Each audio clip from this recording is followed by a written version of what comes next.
At my grandmother's funeral, my Aunt Marlene slipped the pearl necklace from around Grandma's neck before the casket was closed, folded it into a lace handkerchief, and tucked it into her purse as if she were taking home a church bulletin. Nobody said a word. Not my father, who stared at the carpet like a boy being scolded. Not my cousins, who suddenly found the stained glass windows very interesting. Not the funeral director, who looked away with the practiced silence of someone paid to survive other people's families. I stood 3 rows back in my black wool coat, holding Grandma's worn Bible against my chest. I had taken it from the small table beside the casket, because nobody else wanted it, and when Aunt Marlene saw it in my hands, her face changed. Not much. She was too polished for that, but I saw it. I have spent 22 years teaching high school history in Pittsburgh. I notice the moment a student changes an answer after looking at someone else's paper. I notice when a voice gets too smooth. I notice when silence becomes instruction. My aunt smiled and said, "Claire, sweetheart, I'll take that Bible too. Your grandmother would want me to keep her things together. But Grandma had told me once, when we were washing teacups after Thanksgiving, if anything ever happens to me, Claire, don't let Marlene sort through my Bible." At the time, I thought she meant old photographs or pressed flowers. I did not know it yet, but that Bible contained an envelope that would uncover a bank account in my dead grandmother's name. A hidden room behind a pantry wall, a forged power of attorney, and a betrayal so calm and professional it had been sitting at our family table for years. Good day, dear listeners. It's Nora again. I'm glad you're here with me. Please subscribe to my channel, and like this video, and also let me know in the comments which city you're listening from. That way I can see how far my story has traveled. My name is Clare Whitaker. I was 46 when all of this began. I taught 11th grade American history at a public high school on the south side of Pittsburgh, and I lived alone in a narrow brick townhouse with radiators that clanked in winter and a porch light that flickered whenever it rained. My life was not glamorous, but it was steady. I graded papers at my kitchen table. I bought coffee from the same little bakery every Friday morning. I kept an emergency $20 bill tucked behind my driver's license because my grandmother had taught me never to be caught without cab fare. Grandma Eleanor had been the quiet center of our family. She was not wealthy in any obvious way. She lived in the same old house in Millvale for almost 60 years, a 2-story home with peeling blue shutters, a sloping backyard, and a kitchen that always smelled faintly of cinnamon, onions, and lemon furniture polish. Her furniture was old but cared for. Her dishes did not match. Her curtains had been washed so many times they were nearly transparent. She was the kind of woman who reused wrapping paper and saved rubber bands around a doorknob, so when my relatives later acted as if she had left behind nothing but costume jewelry and medical bills, it seemed believable.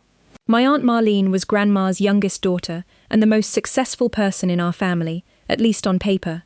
She was a private wealth advisor with a corner office downtown, silk blouses, perfect nails, and the kind of voice that made disagreement feel rude.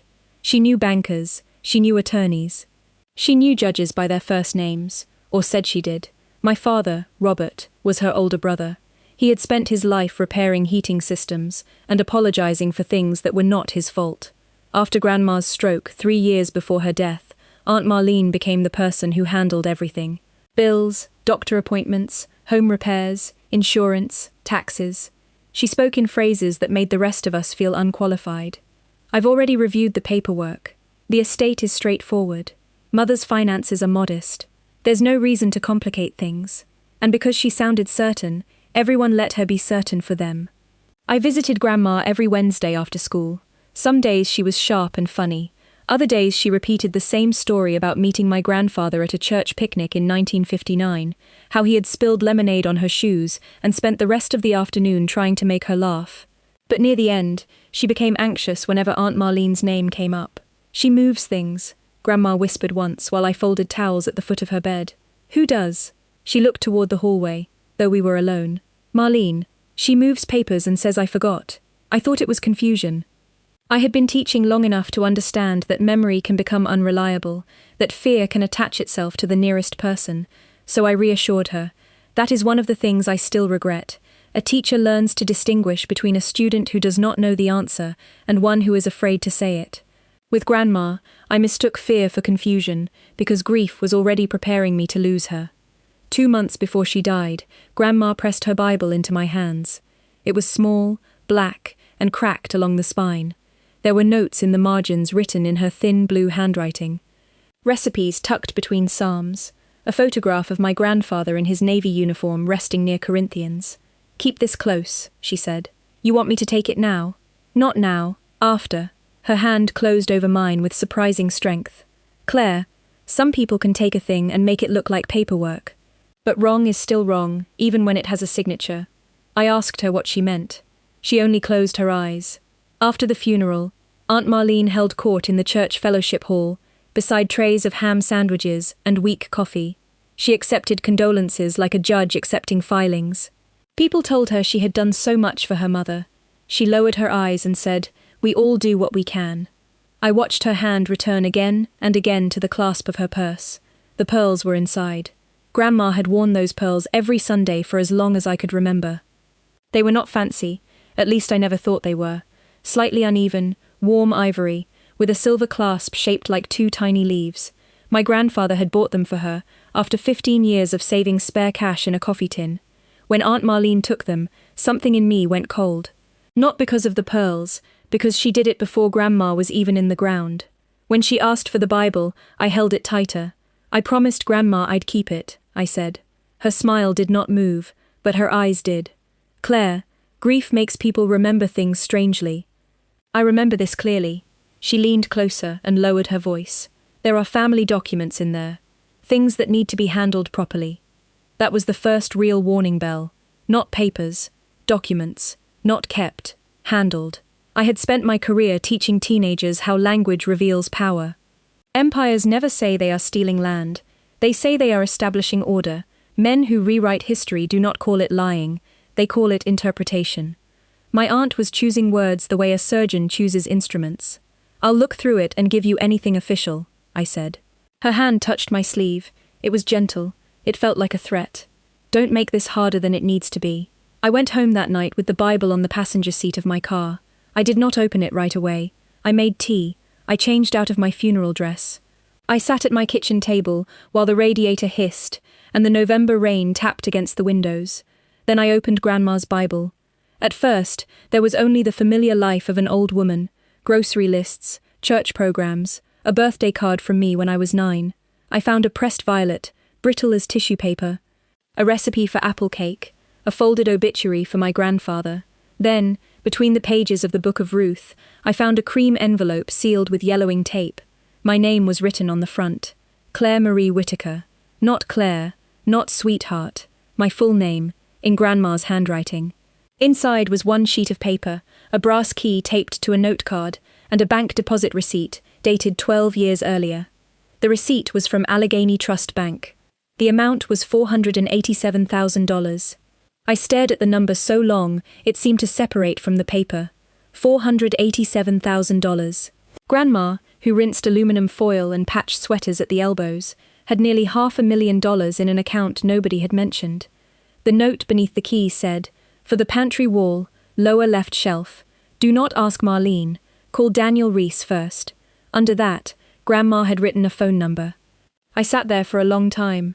Outside, headlights moved across my ceiling as cars passed on the wet street. Somewhere in the house, the old pipes knocked once, then went quiet. My tea cooled beside my hand. I should have felt excitement. I felt fear, because money changes a room, even when it is only written on paper. The next morning, I called in sick for the first time in 4 years. Teachers do not call in sick easily. We are used to standing in front of a room with a sore throat, a fever, a broken heart, and still explaining the causes of the Civil War to 30 teenagers who forgot pencils. But that morning, my hands were shaking. I called the number Grandma had written. A woman answered, "Reese and Mallory, attorneys at law." When I asked for Daniel Reese, there was a pause. "I'm sorry," she said gently. "Mr. Reese passed away last spring. May I ask what this concerns?" I almost hung up. Instead, I said, "My grandmother told me to call him if I found something in her Bible." Another pause. Then the woman's voice changed. "Please hold." A different voice came on the line, younger, careful. "This is Amelia Mallory. I was Daniel's law partner. Who was your grandmother?" "Eleanor Whitaker."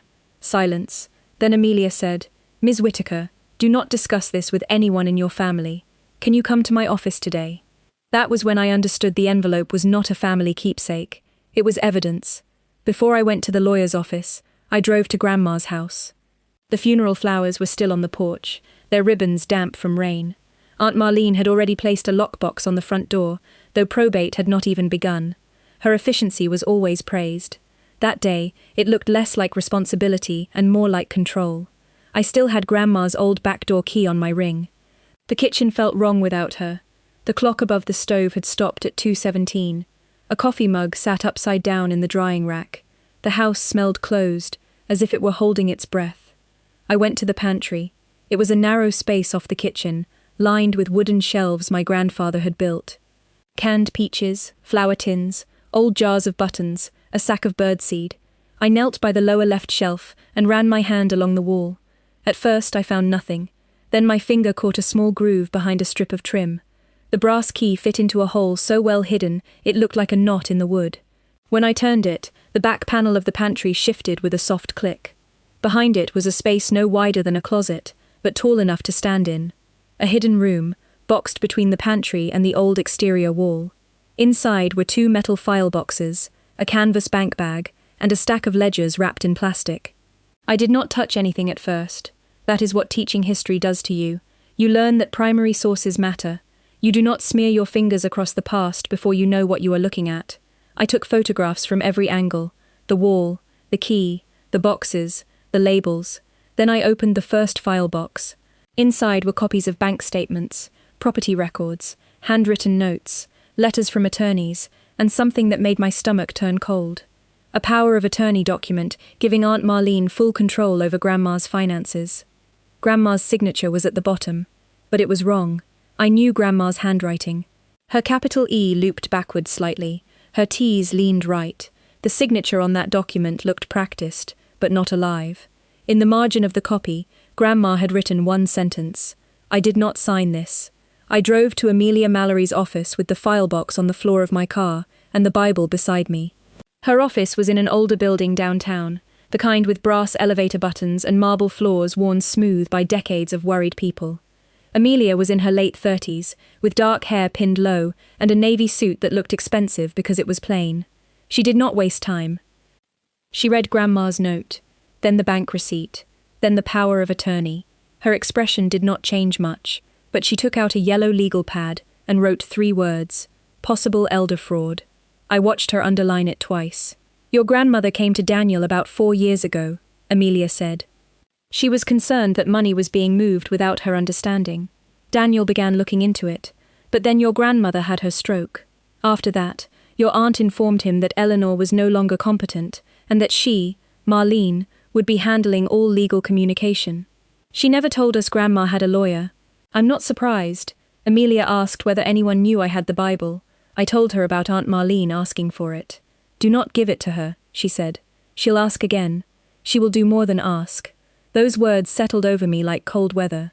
Amelia explained that we needed documents before accusations, bank records, probate filings, medical timelines, prior wills, the original power of attorney, if we could get it. She told me not to confront Marlene, not to mention the hidden room, not to speak with the bank alone. People like your aunt count on emotion, she said. They count on families wanting peace more than truth. I looked down at my hands. I don't want money that isn't mine. Amelia's voice softened. Then we'll find out what is yours, and what was stolen. Those are different questions. That night, I made a list, the way I taught my students to prepare for research papers. Claim, evidence, source, reliability, questions. I wrote Grandma's timeline from memory. The stroke, the hospital stay, the rehabilitation center, the day Marlene said selling the house might be necessary, the strange phone calls Grandma never wanted to answer, the sudden cancellation of her old checking account. I wrote down every sentence Grandma had said that now seemed important. She moves papers. Wrong is still wrong, even when it has a signature. Don't let Marlene sort through my Bible. Fear is strange. It does not always make you small. Sometimes fear gives you a ruler, a pencil, and the patience to measure the room carefully. The first pressure came the next afternoon. Aunt Marlene called while I was grading essays about the New Deal. Her name lit up my phone, and for 1 second I felt 15 years old again, caught doing something wrong. I let it go to voicemail. Then I remembered Amelia's advice and saved it. Marlene's voice was warm. Claire, sweetheart, I've been thinking about you. Yesterday was difficult. Grief can make us attach ourselves to objects. I'd like to stop by and pick up Mother's Bible, so I can make sure nothing important is misplaced. Call me back. Nothing important. Misplaced. The second message came an hour later. Claire, I'm not sure you understand the legal responsibilities involved here. Mother appointed me to handle her affairs. Holding documents could create problems for you. By the third message, the warmth was gone at the edges. I would hate for this to become a family issue. I forwarded everything to Amelia. She replied with one sentence. Good. Keep letting her talk. Over the next 2 weeks, the story widened. Amelia subpoenaed preliminary bank information through probate channels. She brought in a forensic accountant named Luis Ortega, a quiet man with silver glasses who treated bank statements the way I treat archival letters. He found patterns. Small transfers at first. $2,400, $3,100, $1,850. Amounts that looked like medical expenses or home repairs. Then larger withdrawals after Grandma's stroke, a certificate of deposit closed early, a brokerage account liquidated, checks written to consulting firms Luis could not verify. One company appeared again and again, Ellison Advisory Services. Ellison was Aunt Marlene's married name. When Luis showed me the spreadsheet, I felt something inside me bend but not break. The total suspected misappropriation was over $730,000. There's more, he said. He turned his laptop toward me. 3 months after Grandma's stroke, the pearls had been appraised and insured for $92,000. I thought of Aunt Marlene slipping them into her purse before the casket closed. My grandmother had worn $92,000 around her neck while reheating soup in the microwave and clipper coupons from the Sunday paper. But the pearls were not the center of it. They were the loose thread. And when we pulled, the whole garment began to come apart.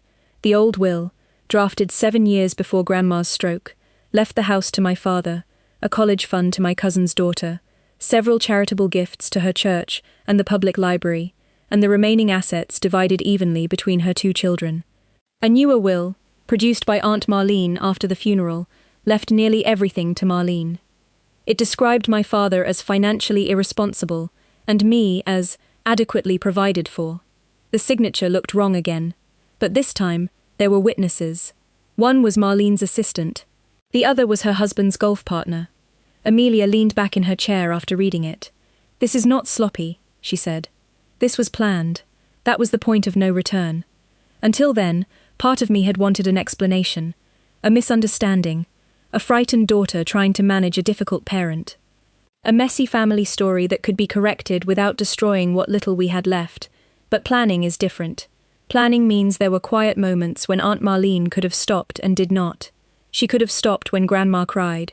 She could have stopped when my father trusted her. She could have stopped when she stood beside the casket. Instead, she reached for the pearls. The confrontation happened on a Thursday evening. I came home from school after parent-teacher conferences, exhausted and carrying a tote bag full of essays. Aunt Marlene was sitting on my porch bench beneath the flickering light, wearing a camel coat and leather gloves. She looked elegant and patient, as if she had been invited. Claire, she said, we need to talk like adults. I did not invite her inside. That was Amelia's instruction. Public-facing space. Doorbell camera on. Phone recording in coat pocket. Legal in Pennsylvania only under certain conditions, so I had asked Amelia first. She told me not to secretly record conversation unless permitted. Instead, I texted her the moment Marlene arrived and kept the exchange brief. What do you need? I asked. Marlene sighed. I know you've been speaking to an attorney. That disappoints me. I'm sorry you feel that way. This family has already suffered enough embarrassment. I held my keys in my hand. Embarrassment isn't the same as harm. Her eyes sharpened. You always did like turning life into a lesson. I'm a teacher. It happens. She smiled then, small and cold. Then let me teach you something. Legal fights are expensive. Your father cannot handle stress. Your job could become uncomfortable if this becomes public. People ask questions when families accuse each other of theft. There it was. Not a shout. Not a threat someone could easily point to. Just pressure, polished smooth. She reached into her purse and pulled out a folder. I'm prepared to offer you $75,000. Quietly. You sign a release, return Mother's Bible, and any papers you removed from her house, and we all move forward. I looked at the folder. For a teacher with a mortgage and a 12-year-old car, $75,000 is not small. It is a roof repaired before it leaks. It is student loans paid off. It is breathing room. But I saw Grandma's handwriting. I did not sign this.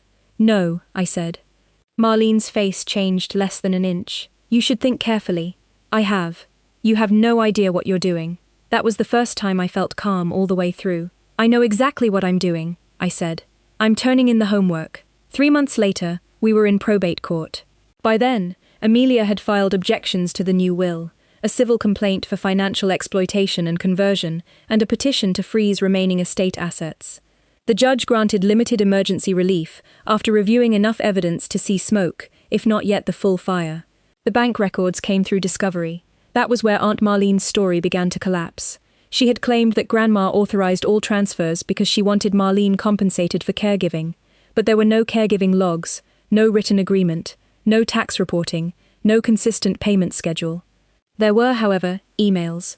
One from Marlene to her assistant said, "Mother is declining quickly. We need revised docs executed before anyone starts asking sentimental questions." Another said, "Use the same witness pair as before. Keep Robert out of it." Robert was my father.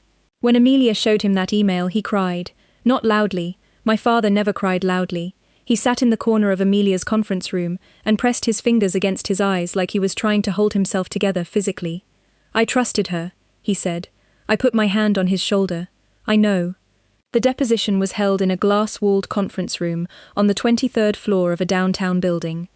Aunt Marlene arrived with 2 attorneys, a pearl grey suit, and the real pearls around her neck. That detail nearly undid me. Amelia saw my face and touched my wrist under the table. "Stay steady," she whispered. So I did. Marlene answered questions for nearly 4 hours. Yes, she had managed Grandma's finances. Yes, she had arranged the new will. Yes, she had been present when it was signed. No, she did not pressure her mother. No, she did not benefit improperly. No, she did not know why Eleanor would hide documents in a pantry wall. Then Amelia placed a photograph on the table. It showed the hidden room, the file boxes, and Grandma's note. For the first time, Aunt Marlene stopped looking bored. Amelia then introduced the handwriting expert's report. Grandma's signatures on the power of attorney and new will were probably traced simulations. The notary journal contained irregular entries. One witness admitted under oath that Grandma had not appeared fully alert and that Marlene had explained the document for her. Then came the bank surveillance stills. Marlene at a teller window, using Grandma's identification. Marlene opening a safe deposit box. Marlene removing the pearl necklace 2 weeks before Grandma died, then returning it the morning of the funeral so Grandma could be buried wearing it. The room went very still. Amelia's voice remained calm. "Mrs. Ellison, why did you remove an insured asset from your mother's body before burial?" Marlene looked at her attorney. "He did not rescue her. I believed it was safer with me," she said. "Safer from whom?" No answer. That was when the truth had its own weight. Not dramatic. Not explosive, just heavy enough that nobody could keep holding up the lie. The criminal investigation began after the probate judge referred the matter to the district attorney's Elder Financial Abuse Unit. I did not know such a unit existed. Most people do not until they need one. Aunt Marlene eventually settled the civil case before trial. The forged will was invalidated. The older will was admitted. The house was preserved. Funds that could be traced were returned to the estate, including proceeds from accounts Marlene had tried to move through her advisory business. Her professional license was suspended pending review. Later, she pleaded to financial exploitation and forgery-related charges. She did not go to prison for the rest of her life. Real justice rarely looks like television, but she lost the thing she valued most. Control. My father received the house, though he did not move into it. He could not bear the kitchen. He sold it to a young couple who promised to keep the apple tree and the blue shutters. Before the sale, I went back one last time. The hidden room was empty. The pantry wall stood open, harmless now. I ran my hand over the shelf my grandfather had built and thought about how families have secret rooms too. Places where truth is stored, because nobody feels safe enough to say it in daylight. I kept Grandma's Bible. Not in a safe. Not hidden. It sits on my bookshelf between a collection of Frederick Douglass speeches and a worn atlas I use in class. Sometimes I take it down and read her notes in the margins. Beside the line, "The truth shall make you free," Grandma had written, eventually. That word stays with me, eventually. Not immediately, not easily, not without cost. Eventually. I used my portion of the inheritance carefully. I paid off my mortgage. I fixed the porch light. I started a scholarship fund at my school for students who had lost grandparents or caregivers, because grief can derail a young life quietly. I took my father to Maine one summer because he had always wanted to see the Atlantic from somewhere other than a postcard. I did not buy a mansion. I bought time. Time to sit in my small garden after school.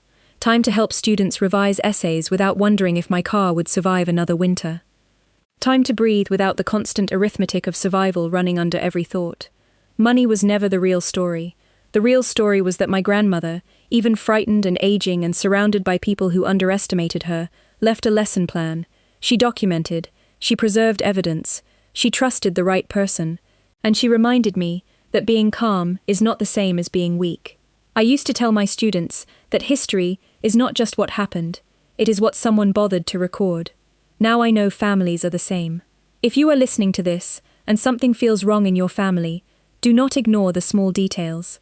The missing document, the strange signature, the relative who insists everything is handled, the person who uses peace as a way to demand silence. Do not become reckless. Become careful. Make copies. Ask questions. Find someone qualified. Tell the truth in a room where truth has consequences. My Aunt Marlene took Grandma's pearls because she thought value was something she could hold in her hand. But Grandma left me the envelope because she knew value was also memory, courage, evidence, and love. In the end, I did not become rich. I became free. And freedom, I have learned, is quieter than revenge. It sounds like a kettle warming on the stove, like papers being placed in order, like a porch light fixed at last, like an old Bible opening to the exact page someone hoped you would find. So tell me, dear listeners, what would you have done if you had found that envelope hidden in your grandmother's Bible? Would you have confronted your family right away, or would you have stayed quiet and gathered proof? Share your thoughts in the comments, and if this story stayed with you, please like, subscribe, and pass it along to someone who needs to remember that the truth may sleep for years, but it does not die.